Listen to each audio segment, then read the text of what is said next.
Hello everyone, this is Pawan Jator and आज आपसे बहुत इम्पोर्टेंट बात करने वाली हूँ। लेडीज़ को रियली में पैर की जुत्ती समझा जाता है? ऐसा क्यों बोला जाता है कि तू तो मेरे पैर की जुत्ती है, तू ज़्यादा क्वेश्चन आंसर मेरे से मत कर।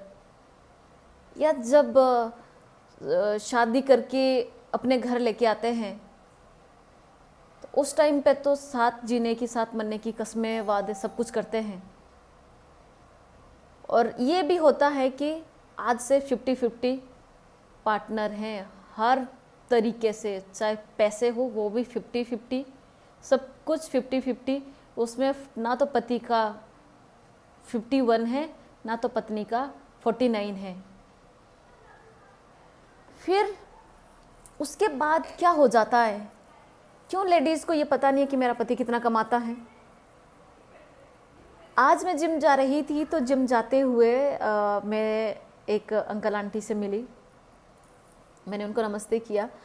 उससे पहले वो बातें कर रहे थे कि ना तो मुझे बेटे का, आंटी बातें कर रही थी कि ना तो मुझे बेटे की कमाई का पता है, ना तो मुझे आपके कमाई का पता है कि आप कितना कमाते हो। मुझे कुछ भी पता नहीं, क्योंकि मैं तो जब से लेके शादी करके आए हैं तब से लेके मैं तो खाना ही बना रही हूँ, घर का काम ही कर रही हूँ, इसके अलावा मुझे कुछ भी पता नहीं है। तो मेरे को इतना बुरा लगा। मैं ये सोच रही थी कि मुझे मेरे हस्बैंड ने आज तक ये कभी नहीं पूछा कि तुम कितना खर्चा करती हो, पैसे कितने आते हैं या कितने खर्च होते हैं। ये मुझसे कभी भी मेरे हस्बैंड ने नहीं पूछा। कि मैं तो लकी हूँ, लेकिन क्या हर औरत लकी है? क्या हर औरत सिक्योर फील करती है फाइनेंशियल फ्रीडम के लिए? क्या हर औरत के ड्रीम पूरा हो रहा है? क्यों ये बोला जाता है कि औरत तो पैर की जुत्ती है?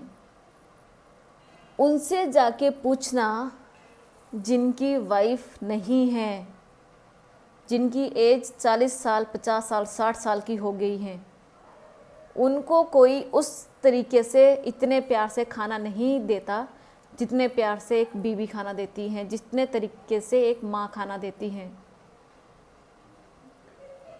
फिर एक माँ को और एक बहू को, बीवी को ये पता क्यों नहीं होना चाहिए कि आप कितना कमाते हो?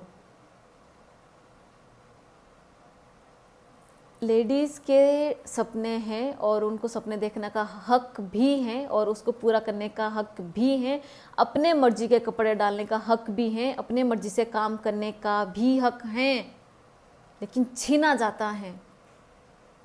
और वो हक देगा कौन? वो देगा उसका पति। सिर्फ पति, कोई और नहीं दे सकता। आप ही दे सकते हो। हाँ, आप दे सकते हो, लेकिन पत्नी के लिए भी है कि जो इज्जत, जो रिस्पेक्ट, जो हमारा लिमिट है, उस लिमिट में अगर हम लोग, उस लिमिट के अंदर अगर हम लोग काम करते हैं, हस्बैंड हमें काम करने से नहीं रोकेंगे। और जिस दिन हमने वो लिमिट क्रॉस कर दी, डेफिनेटली हर कोई हमें काम करने से रोकेगा। हमारी इज्जत हमारे हाथ में है, किसी और के हाथ में नहीं। तो मेरी हर उस बेटे से, हर उस पति से, हर उस पिता से सिर्फ एक गुजारिश है कि सिर्फ एक मौका अपने बीवी को, एक मौका अपने माँ को, एक मौका अपनी बहन को ज़रूर देना, कुछ करके दिखाने का। वही मौका मुझे दिया मेरे पापा ने, मेरे ससुर ने, मेरे हस्बैंड ने, और आज मैं अपने पैर पे खड़ी हूँ, पैसे कमाती हूँ, काम करती हूँ। ऐसे बहुत सारे लेडीज़ को सपने दिखाती हूँ और मिलके पूरे भी हम करते हैं।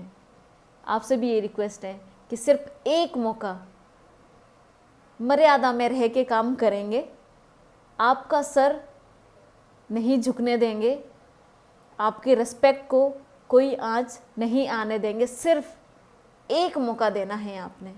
अगर वो एक मौका आप दे सकते हैं तो मैं एक ऐसी इंडस्ट्री में काम करती हूँ जहाँ पे लेडीज़ को सम्मान मिलता है, और हम मिल के काम करेंगे और आपका जो नाक है उसको हम कभी कटने नहीं देंगे। मुझे उम्मीद है कि मेरे इस मैसेज को आपने सीरियसली लिया होगा और आज से आपने एक मौका दिया होगा कि करो, कुछ करके दिखाओ, हम आपके साथ हैं। लेकिन लेडीज़ को मर्यादा में रह के काम करना है, मर्यादा से बाहर जाके काम करने की ज़रूरत नहीं है। Thank you so much, bye bye. फिर मिलती हूँ आपसे बहुत जल्दी।